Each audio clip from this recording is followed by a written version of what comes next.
બાળકોની કફ સિરપ કાંડમાં મોતની તપાસનો રેલો હવે ગુજરાત સુધી પહોંચ્યો છે। સિરપ કાંડમાં સૌથી મોટો ખુલાસો થયો છે, જેમાં મધ્યપ્રદેશના ફૂડ એન્ડ ડ્રગ્સ વિભાગની તપાસમાં આ સિરપ ગુજરાતમાં બનેલી છે।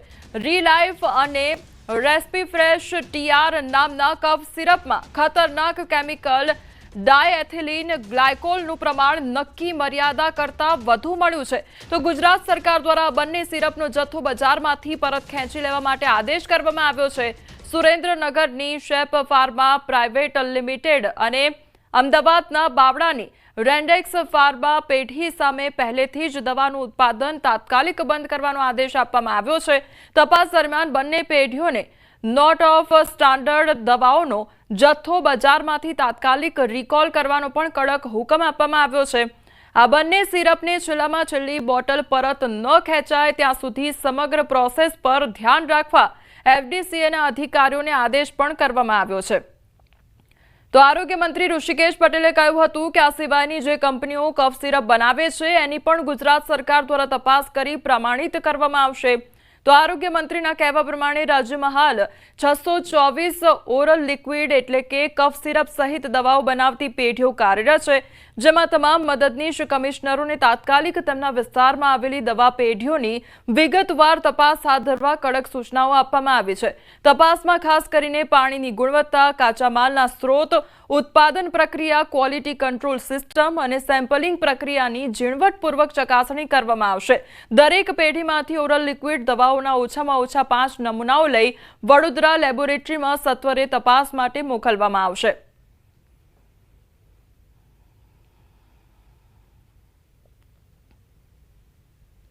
ત્યારે મેં કહ્યું એમ આ બંને કંપનીઓ જે કોલ્ડ સિરપ બનાવે છે એ કોલ્ડ સિરપ એ બહારના રાજ્યોમાં એમને વેચાણ કરવા માટે બનાવ્યું હતું કે આપણા રાજ્યમાં પણ એનું વેચાણ થયું છે કે કેમ, અને થયું હોય તો તમામે તમામ જે કેમિસ્ટો છે એમની પાસેથી પરત રિકોલ કરવા માટેના આપણે આદેશો આપ્યા છે, અને સાથે આપણો એફડીસીએનો સ્ટાફ પણ એ પ્રત્યેક ઓન ધ કાઉન્ટર જઈ અને ચેક કરશે અને આ સૂચનાઓનો અમલ પૂરેપૂરો પૂરતો થાય એની ચિંતા કરી રહી છે।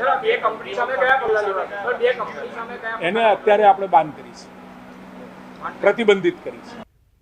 આ તરફ ઝેરી કફ સિરપ કાંડને લઈને સુપ્રીમ કોર્ટના વકીલ વિશાલ તિવારી દ્વારા જાહેર હિતની અરજી દાખલ કરવામાં આવી છે। અરજીમાં કેન્દ્ર સરકાર, દવા નિયામનકારી સંસ્થાઓ અને રાજ્યોને નિર્દેશ આપવાની માંગ કરવામાં આવી છે। પીઆઈએલમાં દેશભરમાં ઝેરી કફ સિરપના વેચાણ પર તાત્કાલિક રિકોલ અને વેચાણ પર પ્રતિબંધ મૂકવાની માંગ કરવામાં આવી છે। સાથે ઝેરી સિરપ કાંડના દોષિતો સામે કડક કાર્યવાહીની પણ માંગ કરાઈ છે। કફ સિરપ પીધા બાદ બાળકોના મોત અંગે સીબીઆઈ અને અન્ય એજન્સીઓ દ્વારા તપાસની માંગ કરવામાં આવી છે।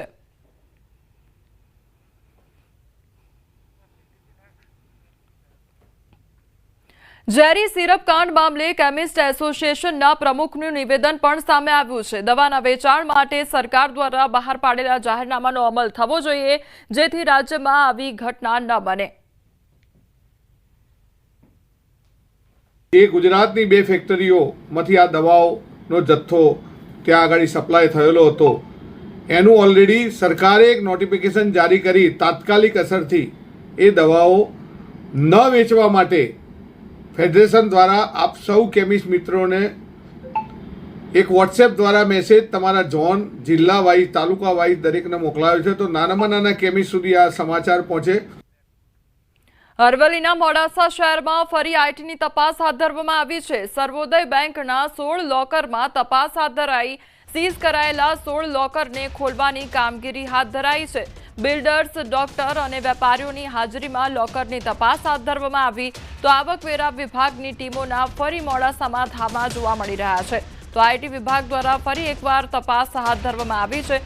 સંવાદદાતા હાર્દિક અમારી સાથે જોડાઈ ગયા છે। હાર્દિક, સર્વોદય બેંકના જે તમામ જે 16 લોકર છે તેને ખોલી દેવામાં આવ્યા છે, આ સાથે સાથે તપાસ હાથ ધરવામાં આવી રહી છે આઈટી વિભાગ દ્વારા, શું અપડેટ? કોમલ, ચોક્કસથી જે પ્રકારે મોડાસા શહેરમાં આઈટી અને ઈડીના જે દરોડા પડ્યા હતા તાજેતરમાં જ, તેને લઈને જે મોડાસાની સર્વોદય બેંક છે ત્યાં 16 જેટલા લોકર સીઝ કરવામાં આવ્યા હતા, જેને લઈને આજે મિનિસ્ટર ઓફ અફેર્સના જે ટીમ હતી તપાસ અધિકારી ડેપ્યુટી ડાયરેક્ટરની, તેઓ એ પહોંચ્યા હતા અને તેમના દ્વારા આજે તમામ જે 16 લોકર છે તે તપાસવામાં આવી રહ્યા છે. ખાસ કરીને જે લોકર બિલ્ડર્સ, વેપારીઓ તેમજ જે અન્ય લોકોના છે તેમને બોલાવી અને લોકર્સ ખોલવામાં આવી રહ્યા છે. તેમાંથી કેટલીક રોકડ પણ મળી છે જેને મોડાસાની SBI બેંકમાં જમા પણ કરવામાં આવી છે. એટલે કે જે પ્રકારે ફરીથી એક વખત ધમધમાટ તપાસ તો જોવા મળી રહ્યો છે, સર્ચ જોવા મળી રહ્યું છે, તેને લઈને જે કાળું નાણું ધરાવતા લોકો છે તેમાં ફફડાટ જોવા મળી રહ્યો છે. કુમાર જે હાર્દિક, સમગ્ર માહિતી બદલ આપનો આભાર. બનાસકાંઠામાં શિક્ષણ વિભાગનો છબરડો સામે આવ્યો છે. વિદ્યાર્થીઓની પરીક્ષા માટે તૈયાર કરાયેલા પ્રશ્નપત્રમાં છબરડો જોવા મળ્યો છે. શિક્ષણ વિભાગ જ ગુજરાતી કેલેન્ડરના વાર ભૂલી ગયું તો 7 ઓક્ટોબરે મંગળવારની જગ્યાએ શિક્ષણ વિભાગે ગુરુવાર દર્શાવી લાપરવાહી કરી ધોરણ 5ની ગુજરાતી વિષયના પ્રશ્નપત્રમાં શિક્ષણ વિભાગનો આ છબરડો સામે આવ્યો. તો ભૂલવાળું પ્રશ્નપત્ર સોશિયલ મીડિયામાં હાલ વાયરલ થઈ રહ્યું છે. સંવાદદાતા કિશોર અમારી સાથે જોડાઈ ગયા છે. કિશોર, જે શિક્ષણ વિભાગ છે તેમના દ્વારા જ ભૂલ કરવામાં આવી છે, વાર બદલી દેવામાં આવે છે, શું અપડેટ? ચોક્કસથી બનાસકાંઠા શિક્ષણ વિભાગનો એક છબરડો ફરી એકવાર સામે આવ્યો છે. વિદ્યાર્થીઓની પરીક્ષા માટે તૈયાર કરેલ પ્રશ્નપત્રમાં છબરડો આવ્યો છે. શિક્ષણ વિભાગે જ ગુજરાતી કેલેન્ડરમાં વાર ભૂલી ગઈ હોય તેવું સામે આવ્યું છે.